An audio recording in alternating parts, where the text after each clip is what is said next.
আসসালামু আলাইকুম, সবাই কেমন আছেন? আলহামদুলিল্লাহ আমরা ভালো আছি। এখানে ঈদের পরের দিন আমার শাশুড়ি সবাইকে দাওয়াত করেছে, জামাই বউদের।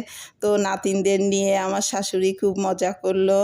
এখানে আমার দেবর বাজার করে নিয়ে আসলো, বেশ সুন্দর মাছ নিয়ে আসছে। দুইটা ননদ বসে মাছ কাটতেছে। মাছগুলা বেশ সুন্দর ছিল। আর আমার ননদগুলা তো মাছ কাটায় বেশ স্পার্ট, সুন্দর করে মাছ কাটতেছে ওরা। তো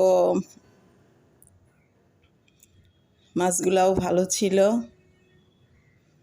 গ্রামে ঈদ করতে বেশ মজাই লাগলো, এবার অনেক মজা হয়েছে। সবাই ঈদে আসছিল, বেশ ভালো হয়েছে।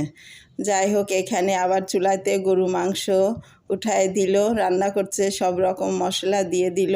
আর রান্না করতেছে আমার শাশুড়িকে দেখাশোনা করে ওই আপা। ওনার রান্না খুব ভালো, উনি রান্না করতেছে, এদিকে পেঁয়াজ রসুন কাটতেছে।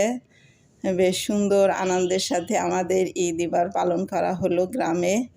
তো রান্না শেষ, এখন খাওয়ার পালা। বেশ সবাই ডাইনিংয়ে বসে গেছে, অনেকেই বসে গেছে, অনেকেই আবার দাঁড়িয়ে আছে খাওয়ার জন্য।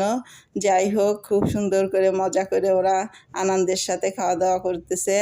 যাই হোক, আমার ভিডিওটা যদি আপনাদের ভালো লেগে থাকে তা লাইক করুন, শেয়ার করুন।